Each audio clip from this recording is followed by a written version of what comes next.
Herkese merhaba. Hayatım hakkında konuşalım bölümüne hoş geldiniz. Ben bu bölümü çok sevdim. Bu seriyi çok sevdim. Çünkü bu bölümde konuşurken bir videoya sadece bir konuyu sığdırmak zorunda değilim. İstediğim şey hakkında istediğim kadar konuşabilirim. Yani sadece bir başlık oluşturup o başlıkta ilerlemek zorunda değilim. Başlığı da bu şekilde gelişti, bilmiyorum. Hani hayatım hakkında konuşalım. Hani şu an ne yapıyorum, ne düşünüyorum, onun hakkında konuşalım gibi oluştu biraz. Ve bence gayet de güzel oldu. Şimdi böyle Pervin maça gitti. Ben de namazımı kıldım. Şu an saat burada 11'e geliyor. Ve namazımı kıldıktan sonra zaten fikirleşiyordum. Böyle video çekmeyi düşünüyordum yani. Ama bunlar spontane geliştiği zaman bende daha güzel oluyor. Çünkü ben bir yere yazılı olarak video çekmiyorum. O yüzden ne zaman içimden gelirse o zaman çekmek daha iyi videolar oluşturmamı sağlıyor bence. Ben böyle düşünüyorum. Bilmiyorum siz ne düşünüyorsunuz? Bugün de namaz kıldıktan sonra dedim hadi başlayayım video çekeyim dedim. Normalde aslında Instagram'da canlı yayın açsam mı diye düşünmüştüm. Ama sonra Türkiye'de ve Azerbaycan'da saatler biraz geç olacağı için açmaktan vazgeçtim. Ama o hep aklımda, bir gün istiyorum. Daha yakın böyle iletişim kurabilmek açısından. Böyle şimdi namaz kıldıktan sonra aklıma şey geldi. Bir tane arkadaşım geçenlerde bana şey sordu. Ya iki çocukla nasıl namaz kılıyorsun diye sordu. Ne ara namazlarını kılabiliyorsun diye sordu. Bu konu hakkında aslında uzun uzun hiç düşünmemiştim. Çünkü namazımı evet kılmadığım zamanlar da oluyor. Ama böyle kılmamak gibi bir lüksüm olmadığını bildiğim için kılmam gerekiyor zaten diye düşünüyorum hep. Ve bu şekilde ilerliyor. Hani çocuklardan da bir boşluk bulduğum anda yapmam gereken ilk şey evet namaz kılmam oluyor. Zaman zaman çok boşladığım veya ciddiye almadığım, Allah'ım affetsin gerçekten. Yani böyle ciddiye almamaktan kasıt şu. O kadar çok yorgunum, o kadar çok ya da yapmam gereken şey var. Sanki çok namazdan önemli şeyler. Ya da mesela şunun gibi yani hani o an çocuğun yemek yemesi gerekiyor, karnı doyurması gerekiyor. Ve o an acayip huysuzlar. Ve ben lavaboya bile gidemiyorum ki inanın böyle zamanlar oluyor bence. Pek çok anne bunu biliyor. Lavaboya mesela gittiğimde Ahsen bir ayağımdan tutuyor, Enes bir ayağımdan tutuyor. İşte bir şey istiyorlar ya da bir şey oluyor. Veya dışarıya çıkıyoruz mesela abdestim bozuluyor ve her zaman abdest alacak yer bulamıyorsun. Pervin mesela arabayı durdurup abdest aldığı zamanlar oluyor ama benim çok zoruma gidiyor ve alamıyorum. Neyse bunların hepsi bahane. Bu bahaneleri bir yana bırakırsak gerçekten namaz kılmaya her zaman vakit bulabiliyoruz. Çocukları da bahane etmek çok saçma. Çünkü aslında onlar bunu öğreniyorlar ve bu duruma öğreşiyorlar, alışıyorlar bu duruma. Ve ben namaz kılacağım dediğin zaman ikisi de anlıyor ki şu an anne bunu yapacak ve şu an ben bir şey istesem de bunu yapamayacak veya işte ilk başta mesela çocuklar anneyi namaz kılarken hani sürekli bir şeyler söylüyorlar, anne cevap vermeyince sinirleniyorlar.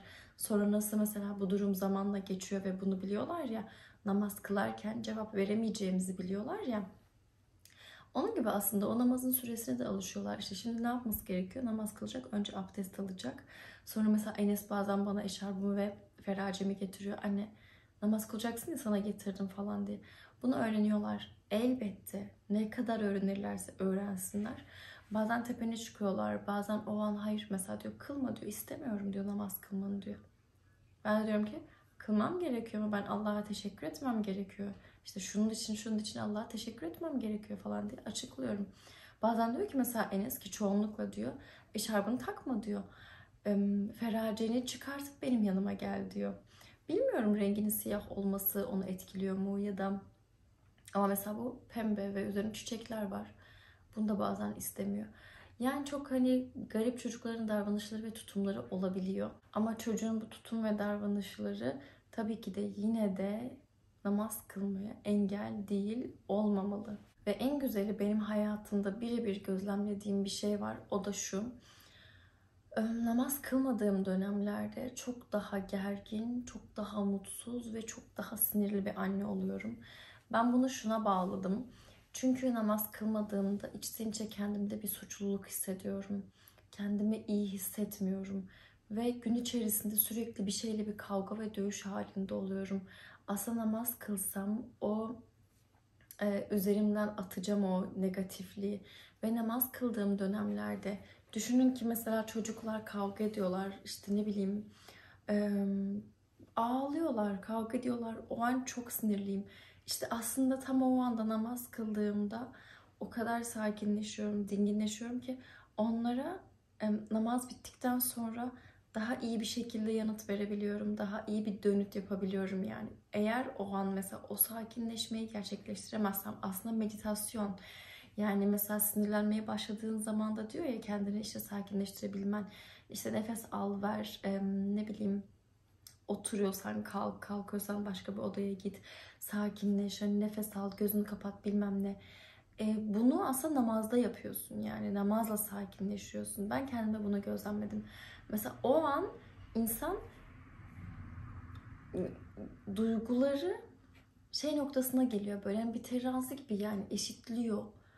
O an seni eşitliyor, dengeliyor duygu ve düşüncelerini ve namaz bittikten sonra sen onlara olması gereken şekilde dönüş yapabiliyorsun. Ama eğer ben o an mesela namaz kılmadıysam, kılmıyorsam, o gün kılmadıysam çok gergin bir şekilde onlara cevap verebiliyorum, bağırabiliyorum. Bir de biliyorsunuz yaz tatilindeyiz işte. Normalde burada çok fazla yaz okulu oluyor ama biz Enes'i yazdırmadık. Hem yaşı çoğu şeyi tutmuyordu hem de pek çok şeye biz geç kaldık. Açıkçası 3 yıldır burada olmamıza rağmen hala pek çok şeyi bilmiyoruz ve veya biraz daha ağırdan alabiliyoruz. Öyle oldu açıkçası. Yine de Enes'i şimdi yeni başladığım, götürdüğüm bir yerler var. Onun dışında hep böyle birlikte zaman geçirdiğimiz için ben mesela Enes normalde okuldayken işte yemeği hazırlıyordum. Ahsen daha iyi uyuyabiliyordu ve daha mutlu bir bebek oluyordu. Ama şimdi hem kahvaltıyı onlarla birlikte hazırlamak zorundayım, hem yemeği onlarla birlikte hazırlamak zorundayım. Ahsen iyi bir uyku almak zorunda ki bunu asla alamıyor ve alamadığı için gün boyu çok daha gergin bir bebek oluyor. Enes öğlenleri uykuya ihtiyacı var ama uyumak istemiyor gibi durumlar söz konusu olduğu için ben ekstra böyle şey oldum, stres dolu oldum. Ama ne zaman ki bunu fark ettim ben, hani namaz kıl, bak Hatice, namaz kıldığında böyle oluyor ve daha iyi bir iletişimin oluyor. Ama namaz kılmadığında daha kötü bir iletişimin oluyor çocuklarla. Bunu ne zaman fark ettim? O günden sonra artık daha çok böyle namazlarıma dikkat etmeye çalışıyorum. Allah'ım herkese namazlarını layıkıyla kılmayı nasip etsin. Evet, bazen çok hızlı kılıyorum. Bazen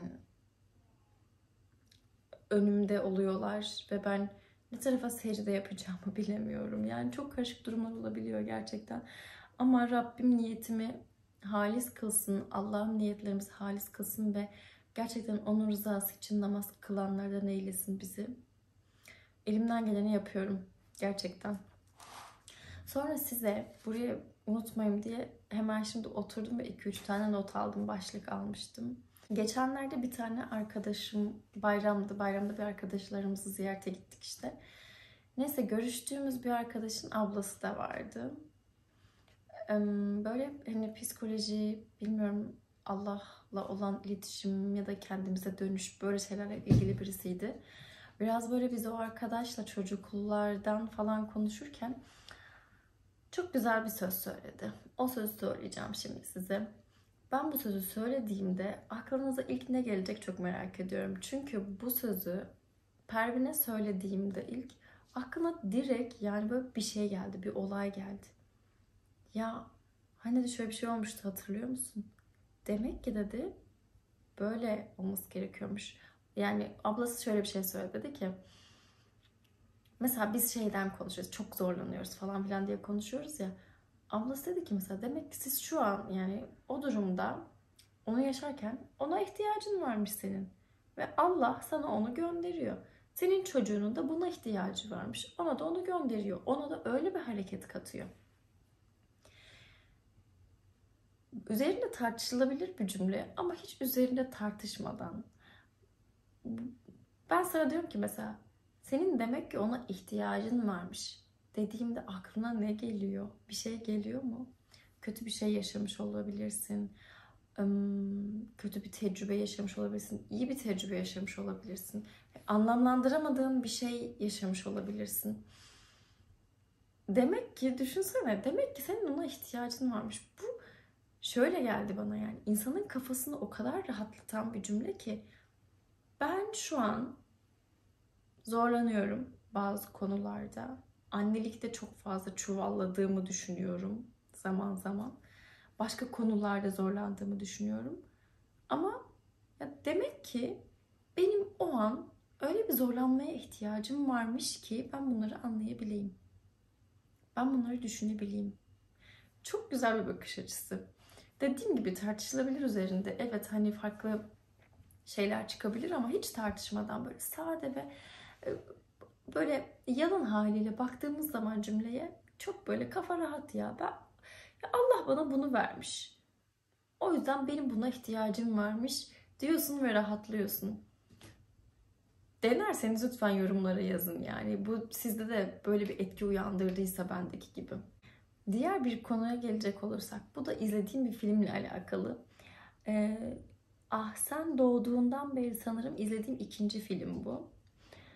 The Lost Daughter diye bir film. Kayıp Kız galiba ama bu şekilde başka filmlerde olabilir. Türkçe arattırınca onun kapak resmine falan herhalde bakmak gerekiyor. Hani diğeriyle aynı olsun yani The Lost Daughter diye bir şey. Film aslında sıkıcı bir film, tamam mı? Ben o an başka bir film aramaya üşendiğim için izlemek istedim. Biraz da sardırarak izledim. Filmde şöyle bir şey oluyor. Bir tane kadın, profesör, iki tane kızı var. Arka arkaya yaşlarda olmuş. Ben kendi filmden anladığımı anlatıyorum şimdi size ve hissettiğim şeyleri söyleyeceğim. Başkası filmden başka şey anlamıştır, başka şey izlemiştir, bilemem. Kadın profesör, iki tane yakın yaşlar çocuğu var. Kocasıyla birlikte yaşıyorlar.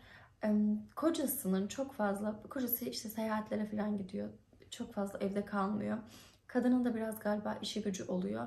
Çocuklarla ilgileniyor. Çocuklarını çok seviyor, bu belli bir şey.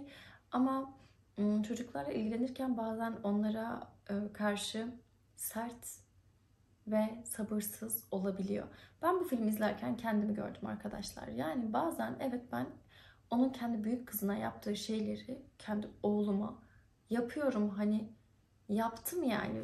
Ve bu insan bilinçli bir şekilde yapmıyor bunu. O an mesela ikisi bir yerden bağırıyor. Bir şey oluyor ve ben o an ya şurama kadar geliyorum ve o an asla mantıklı hiçbir şey düşünemiyorum ve ben de bağırıyorum.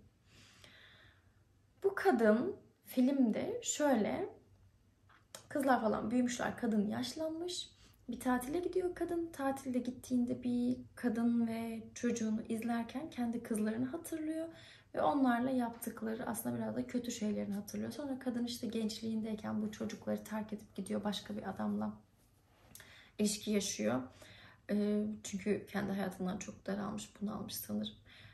Kocası da bu arada hiç yardımcı olmuyor. Kadına hiç nefes alması için zaman vermiyor. Sürekli her şeyi kadın üstüne yıkıyor. Neyse, kadın da işte başka bir adamla kaçıyor, yani çocuklarını bırakıp adama kaçıyor. Gidiyor. Daha sonrasında tabii ki de tekrar geliyor, çocuklarını şey yapıyor. Hatta o tatildeki kadın soruyor ona, peki diyor, olay çok karışık anlattım. Neyse.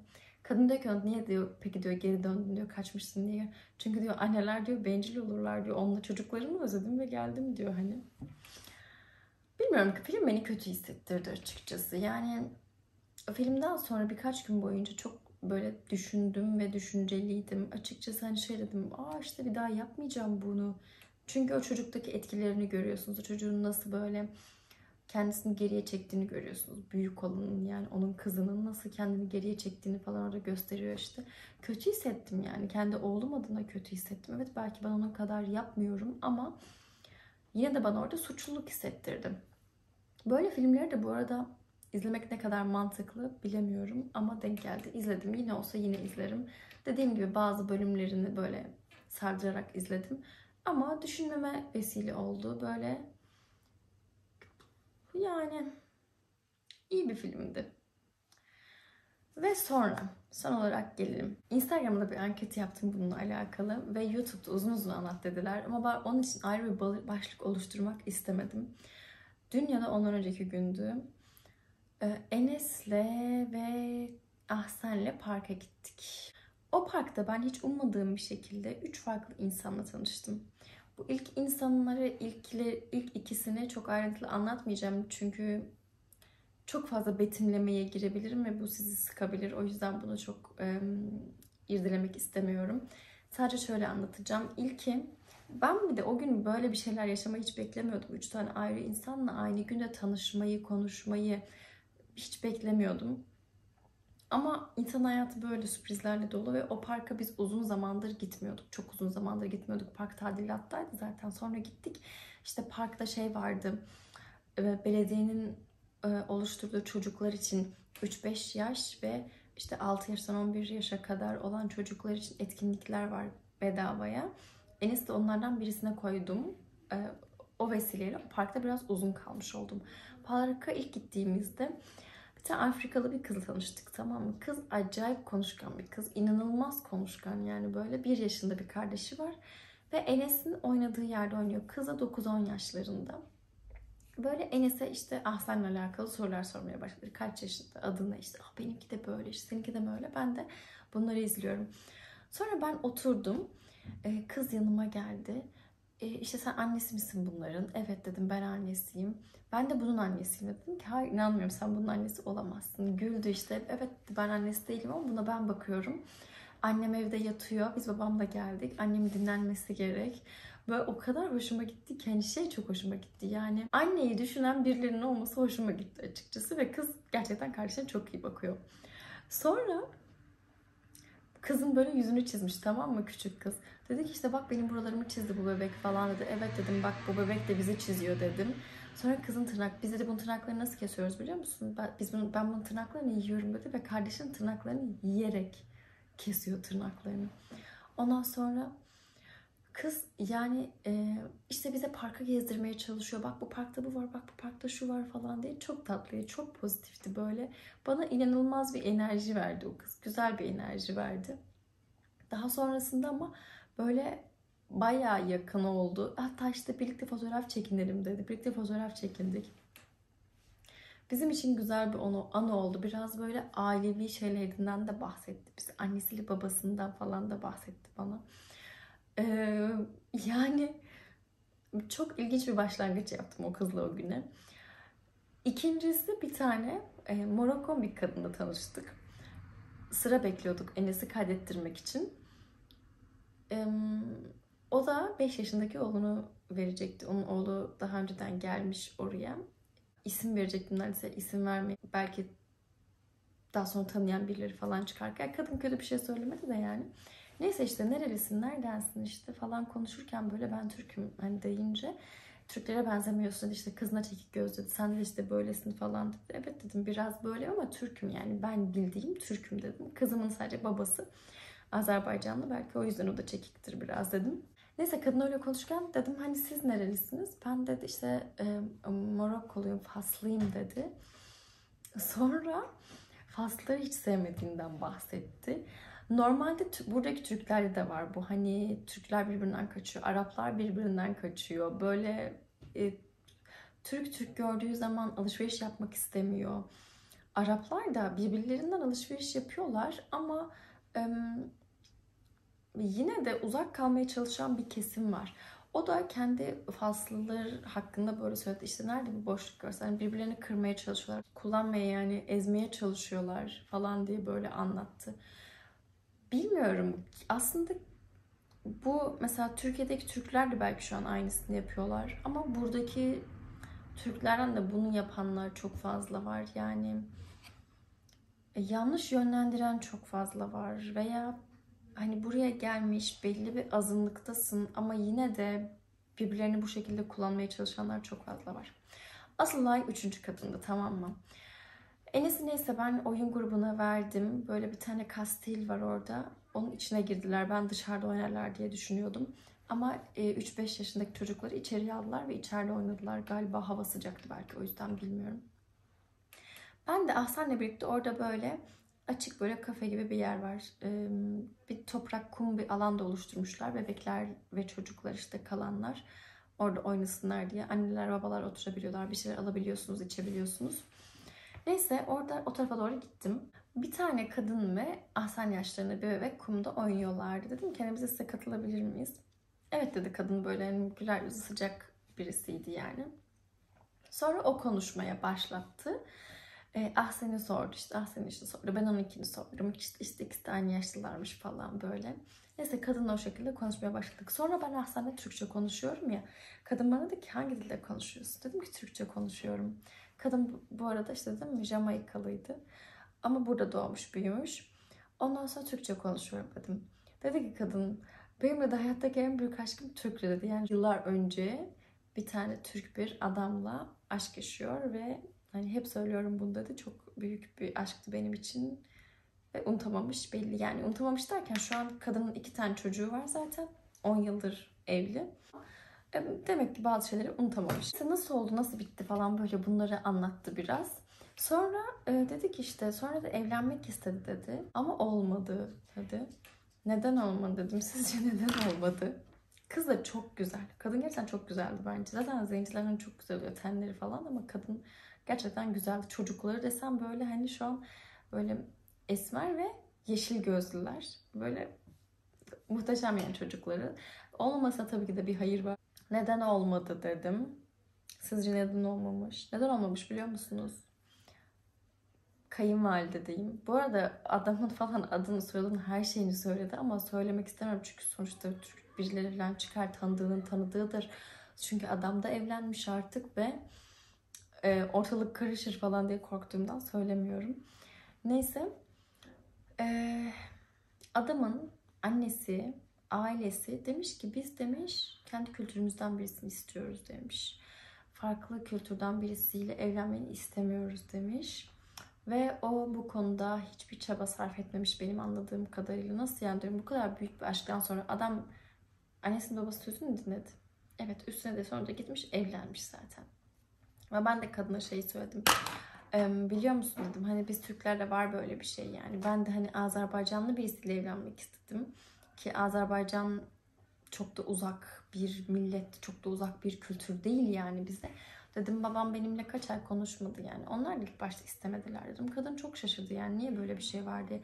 Ve adam burada doğmuş, büyümüş, buranın kültürüyle büyümüş. Evet o çok açıktı böyle şeylere ama dedi ailesi asla dedi ona izin vermedi. Ya benim anlamadığım şey, sen annenin babanın ne olduğunu biliyorsun değil mi? Niye kadını 5 yıl oyalıyorsun yani? Niye 5 yıl şey yapıyorsun ve hani o anlatırken böyle ben onun yüzünde o hüznü hissettim yani. Ya evet dedi hani geçti gitti ama dedi yine de bazı şeyler demek ki geçmiyor. Peki dedi hani senin ailen istemedin ne yaptın? Dedim savaştım dedim. Uğraştım, çabaladım yani dedim, istiyorum dedim veya bir şekilde kabul ediyorlar yani bir şekilde kabul edecekler. Demek ki o adam gerçekten istememiş yani. Sadece üzüldüm şu an. Ve şey oluyor sonra kadın Türk bir tane kızla tanışıyor aynı benim gibi. Sonra kız onu bir tane kına gecesine davet ediyor. Bu da diyor ki kimin kına gecesi? Film gibi. Sonra kız diyor ki işte bunun şeyiymiş, yeğeniymiş tamam mı? İşte benim dayımın, amcamın neyse onun. Adı ne diyor? İşte bu adamın adını soruyor. Soyadın ne diyor? Bu diyor. Fotoğrafı var mı diyor. Var diyor. Fotoğrafını gösteriyor. Bu adam. Ay inanabiliyor musunuz ya? Üzüldüm ya kıza. Yani hem Türklerin böyle tanımış olması diyeceğim de ne yapayım yani. Yani Türkler de böyle şeyler yapmasınlar. Şimdi şeyi anlayabildim kadında. Bu adam severken kadını çok sevmiş. Çok güzel sevmiş tamam mı? Hani Türklerde şey vardır ya, romantizm diptir işte.